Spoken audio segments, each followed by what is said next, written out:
Hey everybody, Ed Squire here with Visible Kindness. I want to just leave a quick note on the front end of this episode before I run the intro introducing my guest. It's like a couple of other episodes I've had recently. We're going to talk about some hard topics and it involves sex trafficking and sexual abuse. Topics that really are the bedrock of what got me started with Visible Kindness and my nonprofit Me Too What Now. But I like just to let my listeners know that is going to be the topic that we're talking about today and other things as well. And it's just like a trigger warning to let you know. And I'm very excited to have my guest with me today. But just a quick note, that's where we're going. So with that, I'm going to run the intro.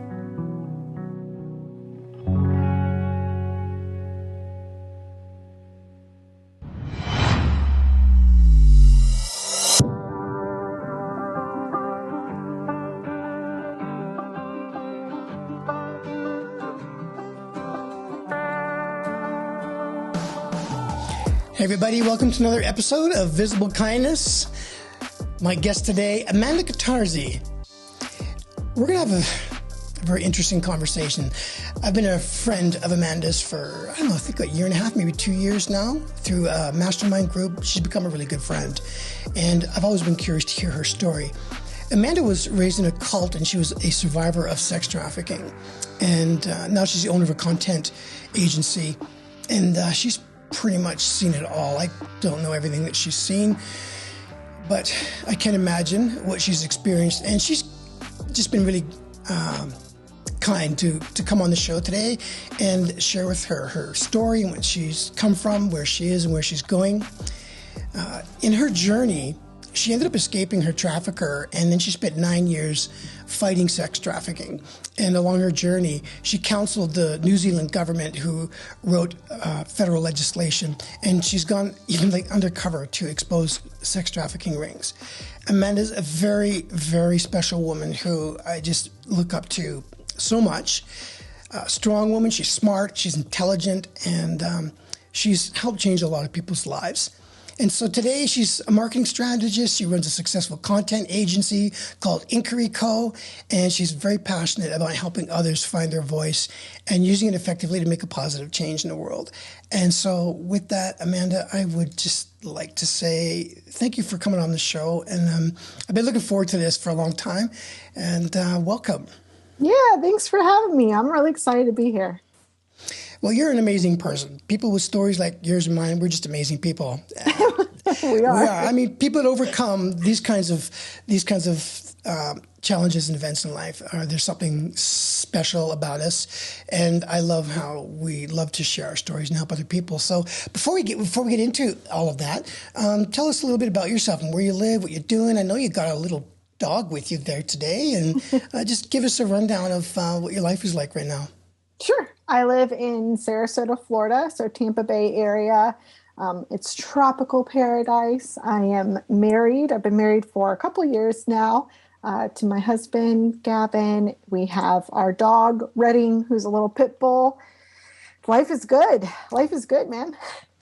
Oh, that's wonderful. I was really excited about when you launched your Inkery company, and I got to tell you, all the links to Amanda's content and her platforms will be in the show notes, but you got to check her stuff out because she's very good at what she does. Not only when it comes to understanding copy and creating content, but her personality really shines, and it's not easy to do that, to get your personality to shine. I think most of us are a little bit kind of scared and awkward when we put ourselves out there, and she's I don't know if she's scared and awkward, but she certainly comes across in an authentic way that's very powerful. So good for you on that. Good for you on that. Thanks. Yeah, I think I haven't had a personality or been allowed to have a personality for the majority of my life. So now it's like a fire hose, or it's just spraying nonstop. Do you mind if I ask you, can I ask you one of the two questions you should never ask a woman, but here we go. Yeah. How old are you? I have no idea. I am 32. 32. So you're really young. That's very young. I mean, I still have to say that because I'm really old. It's just the way it is now. I mean, it happens. I still feel like I'm in my 20s, but yeah. Yeah, that's good. You know what? You probably will. That's what's happened for me. I'm stuck in that time frame, and it's great. So, when you said, you didn't really, you weren't really able to. What did you say? Be yourself. What did you say there? Have a personality. Yeah, have a personality. Yeah, I've never heard someone say that before. But like, what do you mean? What do you mean by that? How does? I mean, I think we all have. We talk about imposter syndrome, and we're all trying to be authentic and everything. But having a personality, I'm guessing that comes from your past and just trying to figure out who you are. Yeah. Oh yeah. Like I was a cog in a wheel. I was a pawn. So to have a personality was too painful of an experiment or a thing to develop. It was not encouraged, and it got me into more trouble than it did good. So for a long time, just shut that thing down and just pretended to be what I needed to be in order to survive. That's a common story with survivors, isn't it? We just be what we need to be in that moment. And did you find yourself having different personalities that weren't really yours along the way, or just like one continuous? It was more so just being constant disassociated and disengaged from my emotions and from the current situation. It was basically 20 years of getting through to survive. So just from one moment to the next, trying to survive. So I don't feel like I developed another personality per se. Sure, there were a persona or two, but I just felt completely disengaged, completely. Well, I think we all have, this is part of humanity, figuring out who you are and developing confidence, knowing who you are. But when we suffer trauma in our lives, and especially if it's over long term, that becomes a completely different issue.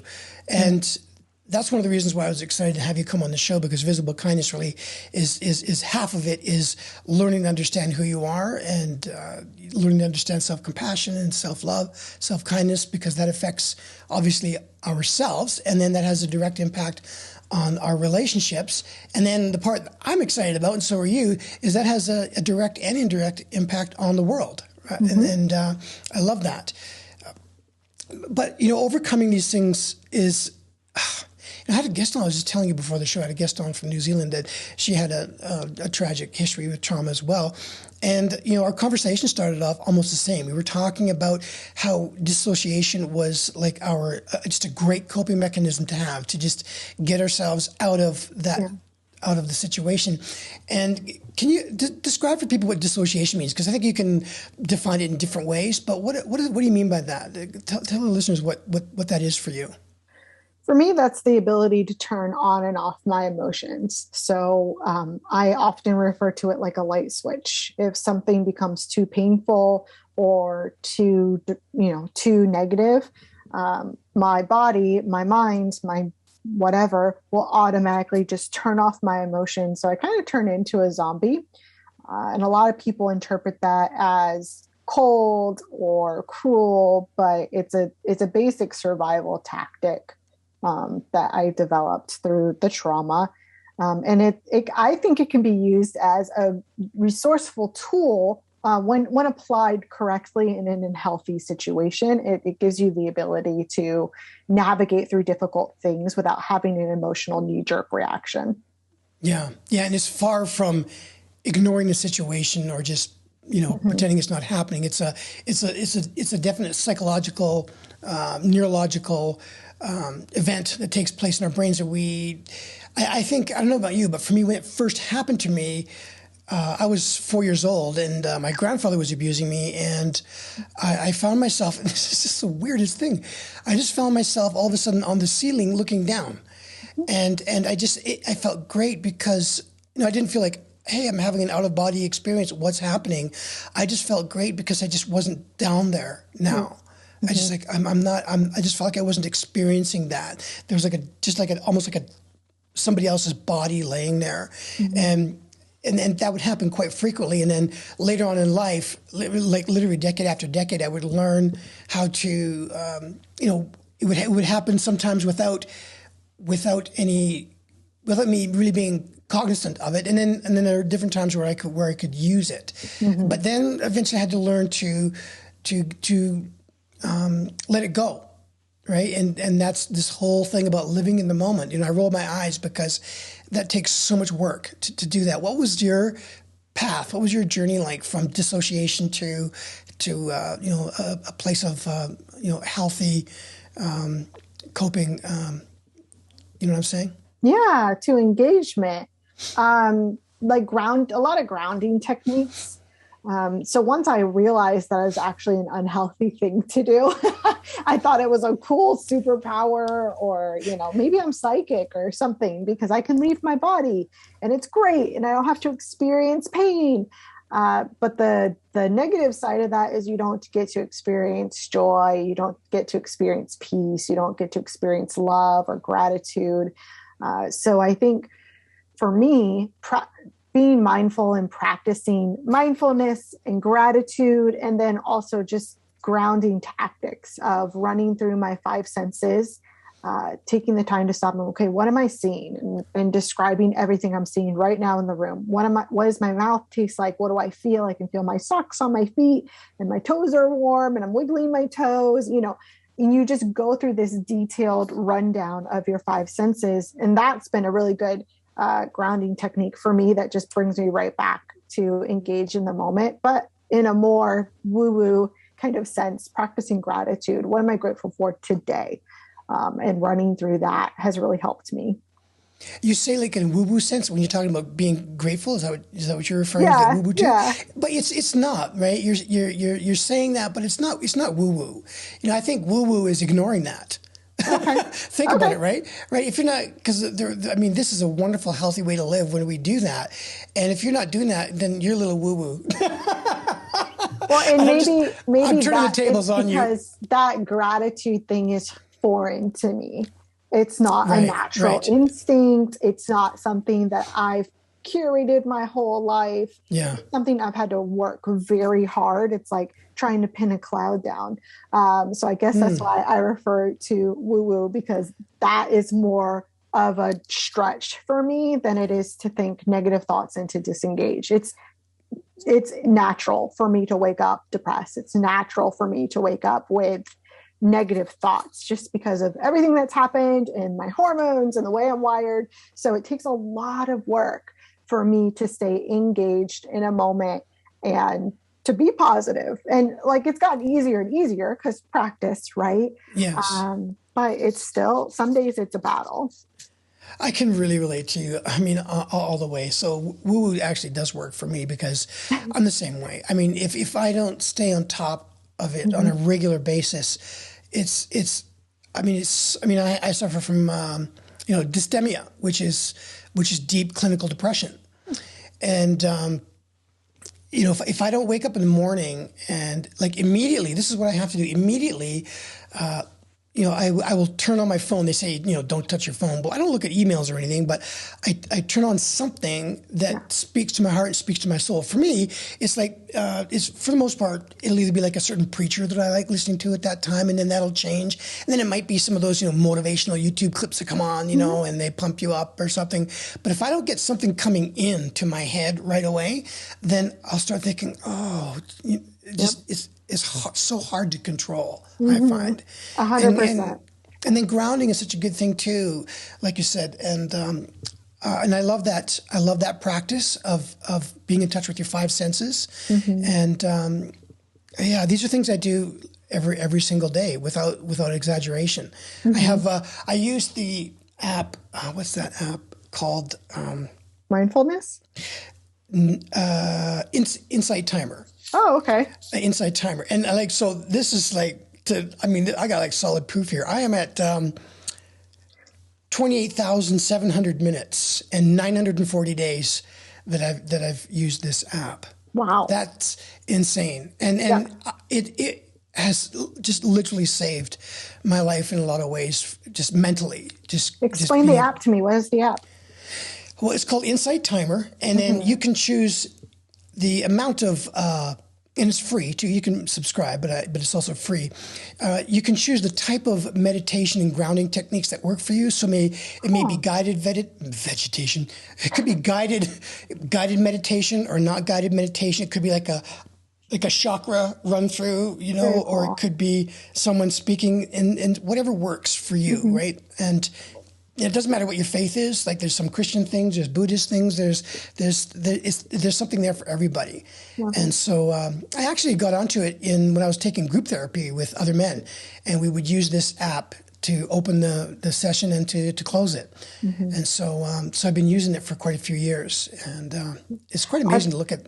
It's a lot of minutes. On Peloton, they have not just a biking app, but they have meditation classes, breath classes, stretching classes, all the different classes. But there's nighttime meditation, and nights are my biggest struggle time. So often I'll fall asleep listening to a night meditation as well. So, I mean, I'm not a meditative person. I'm the same way. It like gives me more anxiety almost to sit still. And I am a work in progress. So, and I am aware of that. Yes. For everybody listening to this going, oh my God, that's not healthy. Well, yeah, no shit. Like I'm working on it. You're in lockstep with me. I'm with you. Don't look to me as an example. I'm an example of a work in progress. That's where it's at. So, Yes. And so, I mean, I don't like to meditate, but listening to those meditations to fall asleep help me keep my mind where it needs to be, so I can actually sleep, so I can actually wake up refreshed and have a fighting chance in the morning to think positive thoughts. Yeah. Since we're on this topic, I learned something recently that really works. I can't remember where I found it, but it told you when you go to sleep to imagine in your mind that you're sitting in a classroom and you walk up to the blackboard or to the whiteboard or whatever, and you write 100. And then you go and you sit down, and then you get up and you wipe 100 off the board, and then you put 99. And then you do this back and forth thing where you're getting up and wiping it off and you're going down, and you fall asleep. I mean, you don't get to, you fall asleep before you get very far. And there's something, when I read about it, there's something neurologically that happens and in that exercise, and that puts you to sleep. So I don't know, maybe that's I wonder if that's like something that helps you, because I have struggled with counting. Counting's like hard for me to keep track of. And I don't know why, but when I'm doing reps at the gym, it'll be like, do 20 reps. And I'll be like 1, 2, 3. And then I'm counting and I get distracted. I'm like, oh shit, like 10, 11, 15. And I have no idea where I'm at. And that's something that I have to stay on top of, but it's hard for me to count. And I'm like, I wonder if that's indicative of something. So when you said that, I'm like, that's interesting that you mentioned counting is a specific thing that triggers something in your brain. Yeah. Because I feel like I don't have that part. Well, this might work for you going to sleep, because if you can't remember where you were, it just might put you out. And I don't know what the idea is with picturing yourself getting up and wiping the board and sitting down and doing that. But I do it sometimes, and it seems to work. But Sounds anyway. Great. Let's take a few minutes and talk about where you came from, because the intro was pretty damn powerful. It was like, if I was listening to this for the first time, I'd be like, what is this lady's story? We got the high level. If you don't mind sharing anything with us about your story, it'd be great. And then I'd love to talk about who you are today and the work you've done to get to where you are. But both of us know that our stories really impact people, and you've shared your story many times, like I have, and it gets better every time you do. And we get, because there's healing every time we share our stories, and then it gets to, like, you're probably the same as me now. It's more about the people that are listening than it is for me internally to share it. And so, like, details don't matter and like specifics don't matter, but it's that journey and that process and that story of like, what the hell happened to you to like, I don't know your story. Just I know little bits and pieces, and I've heard you on a few episodes and stuff, but I'm really grateful that you're here to share it with the Visible Kindness audience. Yeah. Well, the very short version is, and then we can dive into details, is I was raised in a cult. So my parents... So, I wanted to ask you, I'm sorry, let me cut you off. So, I mean, when I hear cult, I'm like, okay, what do you mean by that? I mean, I know what a cult is, but was it like a religious cult, a sexual cult? Was it like, what kind of cult was it? So it was a religious cult. The best I can compare it to is Amish society. And I'm definitely not saying Amish people are in a cult, but Right. it was the same kind of no TV, no music with drums, so only hymns and classical music. Women weren't allowed to wear makeup. They weren't allowed to, well, they were allowed to wear very specific types and brands of makeup. I wasn't allowed to wear pants. I wasn't allowed to wear anything on my shirt. I was raised to be a baby maker and a very good wife and a housekeeper. And then even down to, we couldn't eat white bread. That was sinful because of everything was turned highly spiritual, like even eating white bread versus whole wheat bread. And then they also have a high military aspect to them. So all the boys and all the men are trained in programs that have military ranking. The areas that they are based, those states will actually use people from this cult as part of search and rescue if there's a natural disaster, because they're so well trained, which is pretty scary. yeah, because it sounds like they're being hired not, let's talk about your background. Oh, you're in your cult. Well, you're now disqualified. It's like, what is your training? What is your background? Are you willing to work for us? Yes, great, let's go. Mm-hmm. Yeah, wow. Yeah, it's a very regimented thing. So I was basically raised to get married and have as many babies as possible. And that was my mentality. That was my goal in life. There's no talk of higher education for women other than to progress that.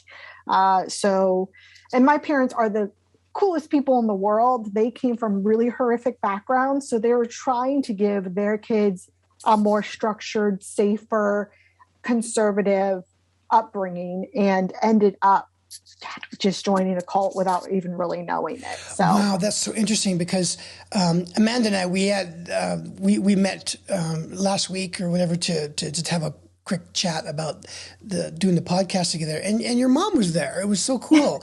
and she's such I just wanted to reach through the screen and give her a big hug. This seems so nice, and it was just so great to see you guys together. And as you were just sharing that part of your story, I was wondering, were your parents there? Like, was just the parents you were born to? But with the way you described how it happened for them, and obviously you were part of that, it makes sense. They got caught up in it, and they thought they were doing the right thing. And I would imagine back in those days, like my parents, people, we didn't think about these things. We just, this looks good. These are good things. And even if they're a little weird, there's nothing wrong, right? And so you were raised in that environment. Is that where the sex slavery took place, or? No, actually, I make it a big deal to talk about that, because what happens to you as a child, the way you're groomed, those were formative years. So I was in it since kindergarten till about 15 or 16. And I'm being taught these doctrines. I'm being taught these rules of engagement and interaction with men. And so I was being groomed basically to end up in the situation I was. My idea was to marry a man who's established, who has a house, who has money, who has business, who can support me in my giant family that I'm going to create for him. So I was already positioned as a young woman to look for an older male, which ended up really screwing me over as I grew up. I was, however, sexually abused by a neighbor who was not in the cult or anything, just a neighborhood boy, because of my naivety and because I was taught to just not say no to men. I was to be submissive. And a submissive wife, is a good wife, is a godly wife with a pleasant countenance. So I was supposed to be happy and joyful and cheerful and supportive all the time. And you know me, and I'm very sassy. I mean, honestly, to be honest with you, that's the type of women I like. I really do. The women I've dated they're just like you. It's like they speak their mind, and out it comes, and they're intelligent, and they're smart, and they're strong, and I like that. So anyway, needless to say, it didn't work. Yeah, it doesn't always serve you, but it's for some reason for me, it's I'm attracted to that. But there's reasons for that too. But anyway, carry on. Yeah, so I was sexually abused by a neighbor. And so I just didn't, I was never taught to say no. And I didn't know how to say no. And I didn't know how to stand up for myself because that was not part of our theology, our indoctrination, anything about my experience with men was to always say yes. Otherwise, you're offending God. You might go to hell. You might not get a husband. You'll be a failure. So I was really set up for this, unfortunately. So when he approached me, I had no idea about anything sexual. I really wasn't taught anything about sex ed or my body or anything. I'm 7 years old at the time, and I have this teenage boy who I kind of have a crush on, who's, doing new and crazy and scary and exciting things to me. And so he ended up molesting me a few times, and I just kept it a secret. I think I resisted one time and he hit me, and his older brother ended up carrying me home. And unfortunately, my poor father, I was known as a rebel. I was known as kind of a bully in the neighborhood, and I would run with these boys and I would give them hell. Right. And so when this young man carried me home and I'm crying, my dad answers the door and he goes, "What did she do?" And he's like, "Don't even tell me. She probably deserved it." After I've just been molested. And so as a young child, that puts in my head, oh, I deserve this. He doesn't even care to hear what happened. I deserve this. And I mean, it was an unfortunate series of events. My father is an amazing, loving human. And we've hashed all this stuff out, so he knows, but, well, that's awesome. That's, I want to just, commend you for that and your parents. That's a podcast in its own. Yeah. It is reconciling that, but good for you guys. But in that moment, that's what that taught me, that, oh, this is what happens when you resist. You're not supposed to resist, reinforcing that idea that I'm supposed to comply and that I deserve this kind of treatment. And later on, that played out in my life in a much larger way, unfortunately. So this was this is very interesting. So this was really how and where you were raised, and I get being molested by somebody young like that. At that age, we don't understand everything, and like you said, it feels good, it's exciting, but there's something wrong, and it's a twisty place to be, and you're being traumatized is what's happening. We don't know it, and that's going to carry on forward. So how did that progress into the next things that happened for you? I had a couple weird relationships with boys that were courting me and whatnot, but nothing ever really turned into a serious relationship. I was really focused on just having fun growing up. So around 15 or 16 is when we kind of exited the cult. They didn't have further curriculum, and I started going to college, which is a really weird age to go to college at. But, you were how old? 15. Okay, yeah. But the curriculum we used for homeschooling really accelerated my brother and I. So we were going to college. I was interacting with men now, and it was mind-blowing to me, that they would talk to me. I was starting to listen to music, rebelling a little bit. And eventually I ended up at 20, I ended up moving to California to go to a school out there.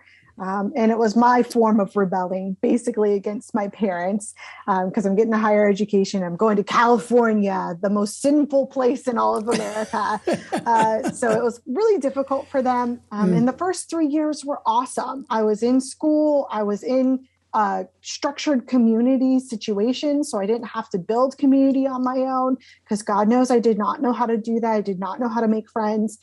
So when that ended, that's when all my trauma resurfaced, because all my insecurities surfaced. After I didn't have those environments, I had no idea how to make friends, build community, interact with people in a healthy way. I just knew how to submit. And so I ended up going to this martial arts gym. A coworker invited me to a martial arts gym, and I got into it. I was really good at it. I excelled really good at it. And I finally found a group of people to kind of be my community. and they were highly dysfunctional people. Like, you mean mentally, not as far as the martial arts, I'm sure. No, they were good fighters, but I had never experienced people talking so openly about their emotions and how they felt about other people and women, being empowered sexually, and just everything was just out there. And I thought it was amazing, but really what it was with people with absolutely no boundaries at all. And it was mind blowing to me. I'd never experienced anything like that. So I started to share about all of my experiences, and they're like, holy cow, you are insanely naive. You have a very skewed, view of the world. And then the predator came forward because I was just ripe for the picking at that point. And so he actually came forward and approached me as a boyfriend. And so we started dating, and he ended up trafficking me. Holy cow.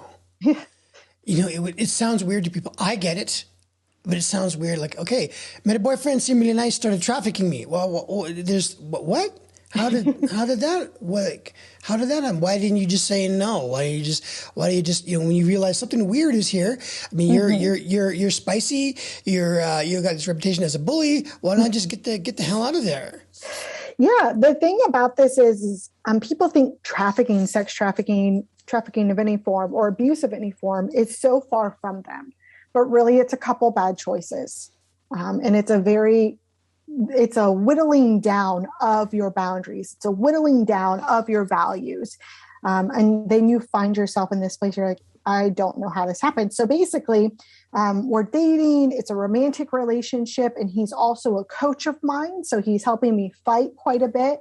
And eventually those lines between a training session and romantic encounters started to get blurred and started to merge together. So now, it's becoming a little forceful. The romantic sessions are becoming a little forceful, a little bit more abusive. We're borderlining on some weird abusive situations. He would get blackout drunk and not remember anything. So then that excused him from his behavior. And all this time he's going, this is how adults do relationship. I know you don't know how adults do relationship because the way you're brought up. Let me show you. Let me teach you how adults do relationship.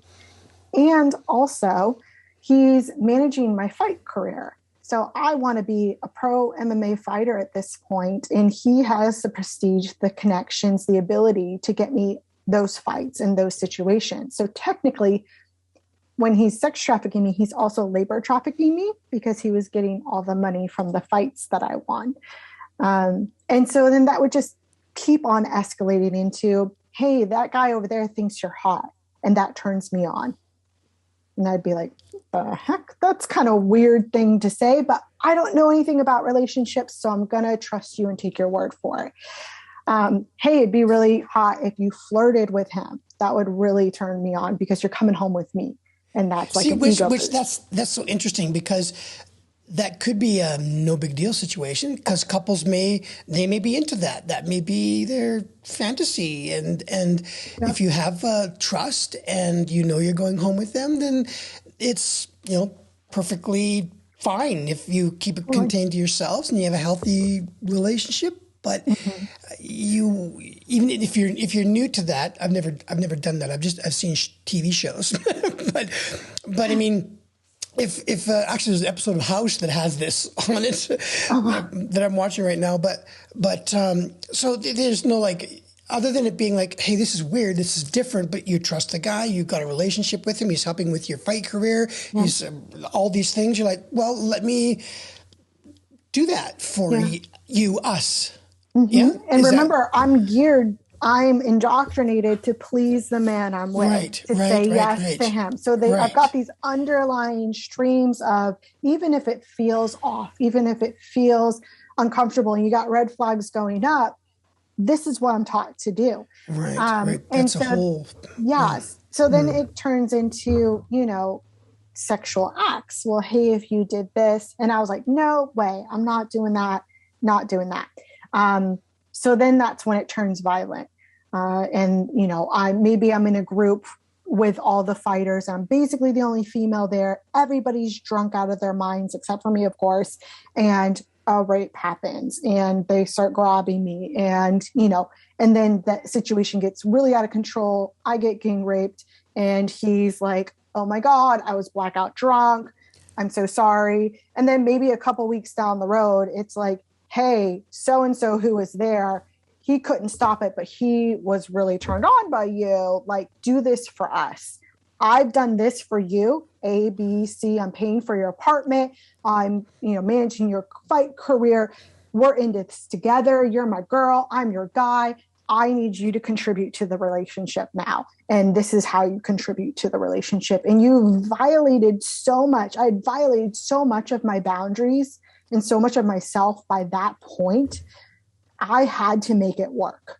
I could not back out because I would be in the red, right? I would have lost so much. So I had to make it salvageable.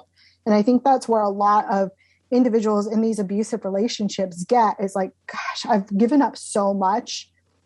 I got to stick it through to see if I can make this worth it or not. And then you just end up sticking around until you end up getting really hurt or dead. Yeah. So did this guy, this is what's rattling around my brain. A couple of questions. One, once you stepping back and knowing everything now, did he have a pattern of doing this? Was this a plan of his, or was this something he kind of learned as he went and thought, and then did it because he was involved with other men, or had he done it before, or what was his agenda? Like, how did this progress into that? Yeah, he had two other women that he had around that were exes, that he told me were exes, and he had children with both of these women as well. And I knew one really wanted to kill me. She was always trying to stab me in parking lots. And the other one was really nice to me.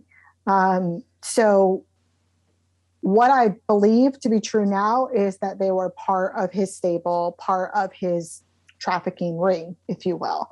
I don't think he wasn't as organized and as official as other traffickers that I've seen, in the work I've done, but he was definitely profiting a lot off the situations, basically organized rapes in my case, where he plead the fifth. I didn't know. I'm so sorry. Was he getting paid?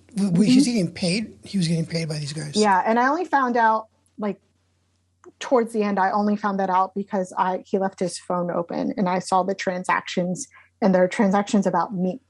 And I was like, and I couldn't even wrap my mind around what that was. I just knew that it was about me for the rapes, for the sexual encounters that he played off as accidents. And I'm like, how do I keep getting raped all the time? Like this situation keeps happening. But they're just, I was dumb. I was naive, and I didn't want to see that. I didn't want to own that. The truth was way too painful to allow into my head at that point. So that disassociation was in play there, trying to keep me alive. And unfortunately, it kept me in that situation for longer than I should have been. Yeah. And then at one point it turned from protecting me, and it became about protecting those children that were involved with the other women. So I rarely drank, and I didn't do any drugs, unlike the other women, because I was fighting professionally. So I was constantly being blood tested for drugs. And if I had drugs in my system, I couldn't fight. And so fortunately and unfortunately, I was sober the entire experience. So protecting those children became more of a priority than even if I thought about getting out, those kids kept me there. Wow. So you were in this wild, false reality on so many different levels. Mm-hmm. There's how do you think straight and make the right decision on so many things? I get that. And I think, most people today, we don't have to question why if a husband is abusing a wife, why doesn't she leave? I think we get all that, right? The mental prison that you get in the fear and the confusion and it just cascades until something either really bad happens or something really bad happens, and right. I mean, it doesn't all of a sudden turn good, right? And in your case, I know that it did turn bad. The only reason I know that is because of what you filled out in my podcast form. And instead of reading that to everybody, just asking you about that, can you lead into that? Because I've got to assume that was connected. Sure. So how I got out was I was driving back from a training session. I knocked this guy out who was apparently, I was apparently supposed to do something with him. I don't really remember. But I remember I didn't want to do it. And I was like, to hell with it. And I just knocked him out. I was getting kind of sassy at that point. And I was driving away. So I'm already pretty banged up in the head. I've had concussion after concussion after concussion on top of all the trauma, which is why it's really hard for me to remember certain things. Because I was fighting like every weekend. And so massive head trauma. And so I'm driving home and there's a cop behind me and a woman runs a light and T-bones me and totals my vehicle, severe brain damage at that point. Only time I've ever been knocked out in my whole fight career was in that car accident. And I come to, and the cop has like wedged the door open with like a jaws of life or whatever. And he goes, "Oh my God, I thought you were dead." That was his first thing I hear. And I'm like, "Oh no, I'm fine." Cause I'm used to having head trauma. I'm used to having the crap beat out of me. And I text, my boyfriend, my trafficker, and say, "Hey, I almost died in a car accident." And he says, "Is your face effed up?" And I said, "Nope." And he goes, "Okay, you're still effable then." And at that moment, that was my moment. That it wasn't like, "Oh my gosh, I'm being sex trafficked. I'm in an abusive relationship. I need to get out." It was, something's wrong. This isn't who I'm supposed to be. This isn't the life I want. And I only have a small window of time to get out. And that was insanely clear to me for the first time in a year, that I had clarity of mind to really see the situation as a dysfunctional situation. And that's something. Yeah. And it was just like, it was like a light turned on. And I was like, oh, like what in the world? So I had to call a John to come pick me up because he wouldn't come pick me up, to take me to my apartment that I had. I didn't go to the hospital because I thought I was fine. But the next day I realized that I was really messed up. I couldn't understand how to order a pizza. I couldn't understand where my truck was. I couldn't finish sentences when I was talking. So I ended up going to the ER and they're like, severe brain trauma. I called my brother for some reason and he said, "You need to come home." He had no idea what's going on. And I'm just like, "Hey, I got in a car accident." He's like, "Amanda, it's time for you to come home. You just need to come home." And that's all I needed. But that awareness also let in all the trauma and all the negative emotions. So even though I was aware that I needed to get out, that the time was now, I was blindsided by all of these horrible and negative feelings. All the trauma was rising up. So I swallowed a bottle of pills and tried to commit suicide. I woke up to getting my stomach pumped. And so after that, I went and got a pit bull puppy because I thought that if I got a puppy to take care of, I wouldn't try killing myself again. And it's worked thus far. She's asleep in the corner. So she's my little angel. And I bought a one-way plane ticket back to Florida and never looked back. Wow, Amanda. Wow. And he didn't know where I was because I was in the ER. So that was the way I was able to avoid detection. So that suicide attempt, is that the one you're referring to in like my podcast questionnaire? I guess so. Yeah, I died. Yeah. They told me that I was dead.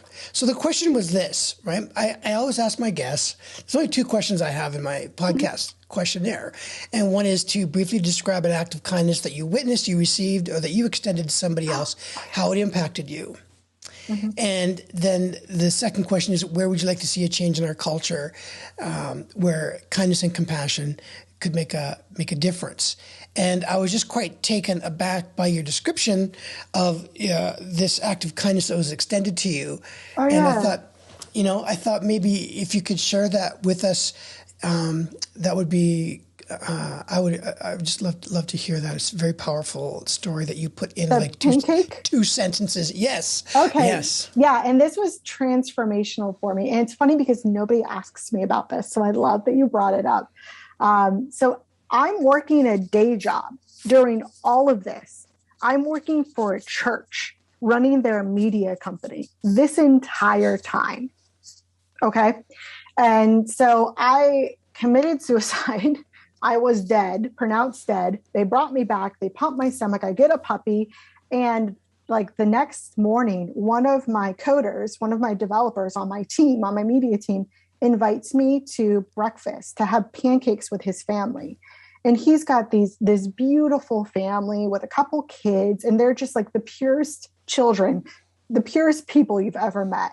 And it was such a stark contrast between what I'd been experiencing and this beautiful, loving family. And I was a hot mess. Like, they knew something was wrong. They had no idea what was going on, but they knew this girl needed some love. So they invited me to pancake breakfast. And I just remember they treated me like I was one of them. They treated me like I was one of their kids. They piled up the pancakes. The kids were just all over me. They were kissing me and hugging me and playing with my puppy and, just loving me, just pure, pure love. And I was like, maybe I could have that. Maybe if I leave here and get away from him, maybe I could have that one day. And it was just enough hope to get me out of that situation. It was just a little glimpse of something wholesome and beautiful and love and kindness that I needed to really get me to buy that plane ticket and get me out of there. I always say that everything happens for a reason, and I absolutely believe that. I thought you were an amazing person before, and I just think you're a beautiful, amazing, strong. I love your personality. I love your quirkiness and your sassiness, and I love your honesty and your authenticity with telling your story. And, my heart goes out to you in a way that is like, I'm so sorry these things happened, but also in a way that I'm just so grateful to know you, on a deeper level now. And I get the privilege of sitting here listening to you.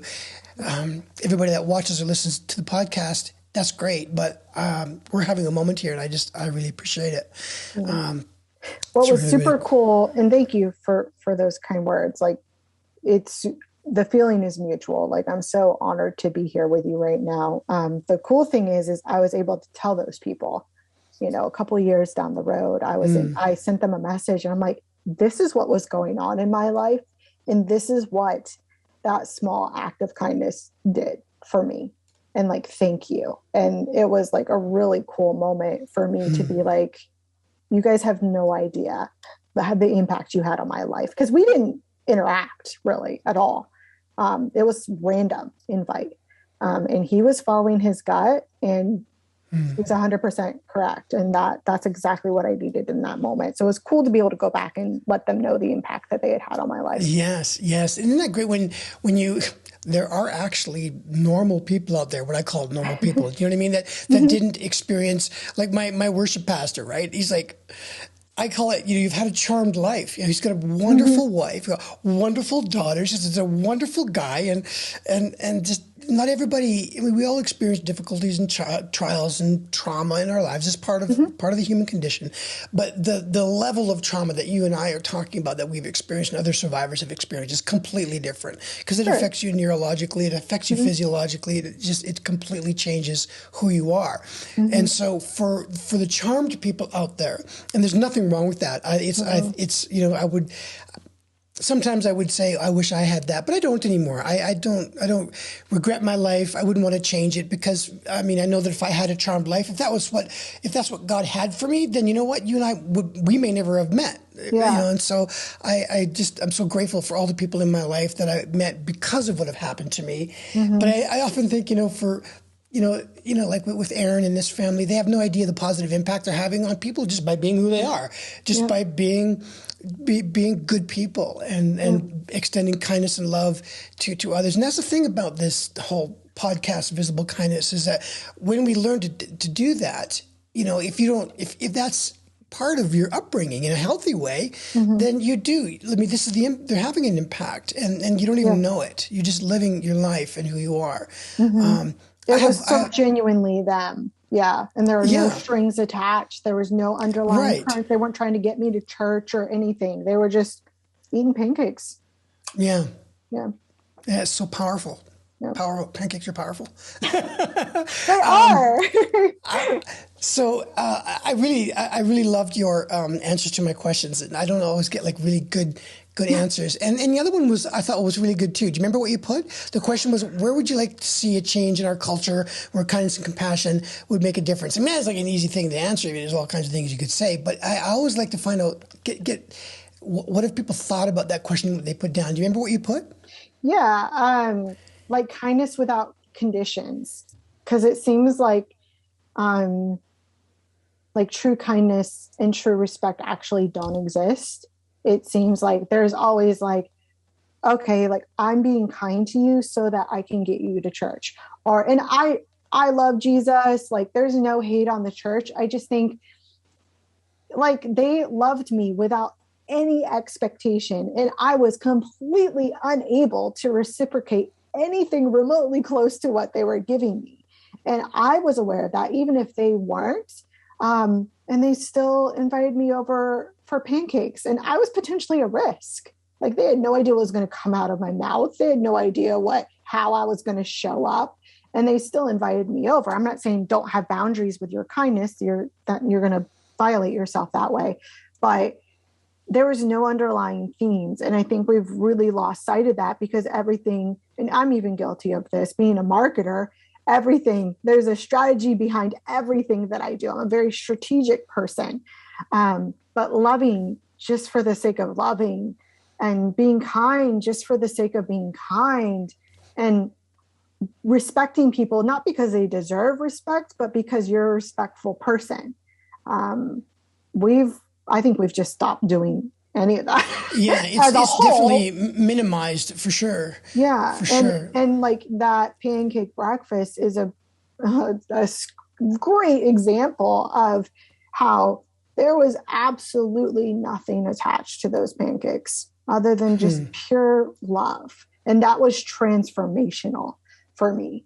It eventually led me to Jesus. It eventually led me to all those things that maybe they were doing and that they were hoping for me, but it was never mentioned. And that's what love does, is it leads you to places of restoration and healing without any manipulation, coercion, pitch, marketing strategy. Love will just lead you there naturally. Yeah.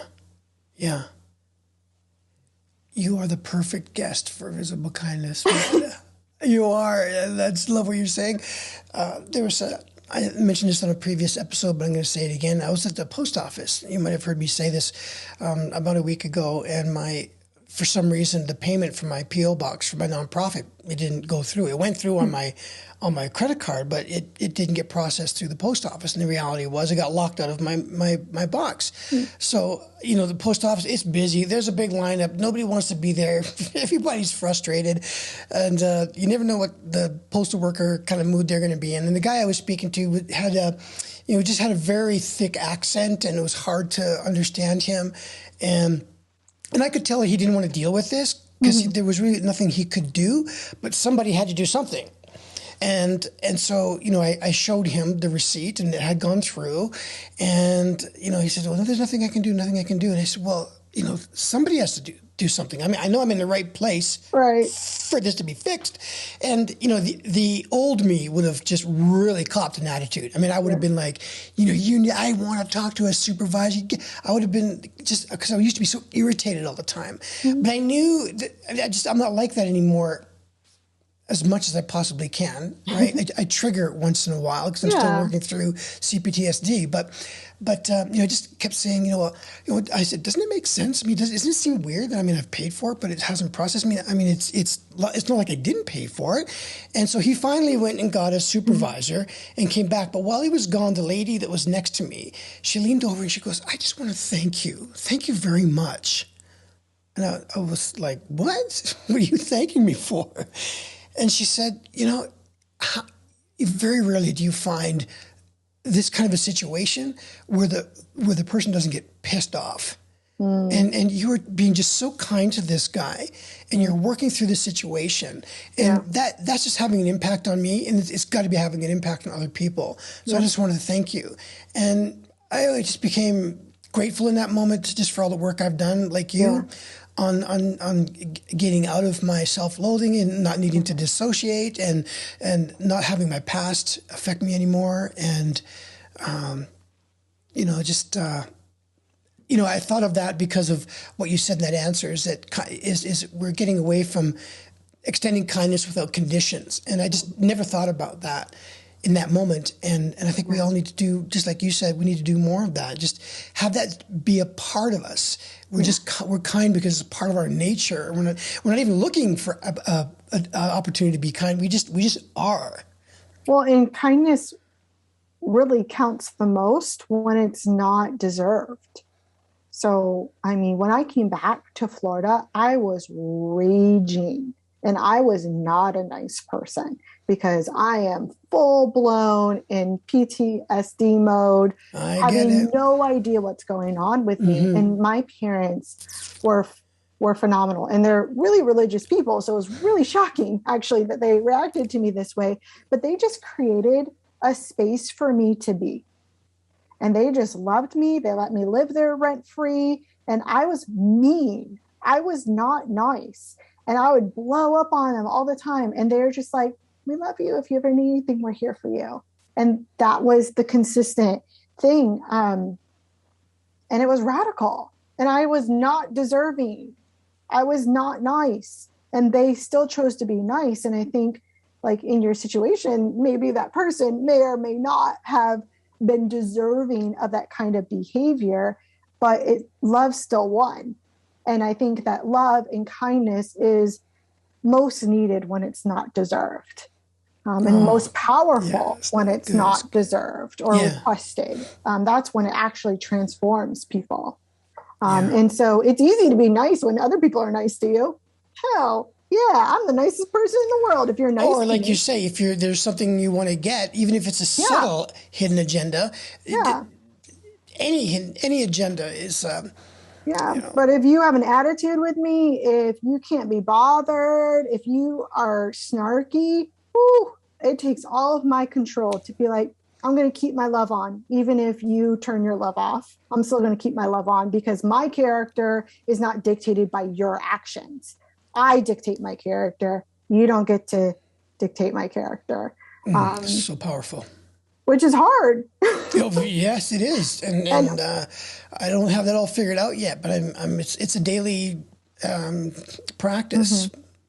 Oh, yeah. And therapy, I've got a consultation with another new therapist today. Like, therapy is a regular part of helping me get there, because I can be a jerk sometimes. Yeah, me and too. you know, I'm pretty aggressive and I'm pretty blunt.